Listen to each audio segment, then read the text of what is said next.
Nanindigan naman si Senator Loren Legarda na siya pa rin ang Senate President pro tempore.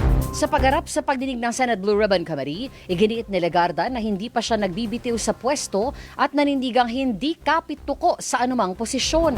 Handaan niya siyang magbitiw sa pwesto kung may 13 boto na ang kabilang panig. Tinawag din ni Legarda na mga bayani ang mga dumalo sa pagdinig ng Blue Ribbon Committee.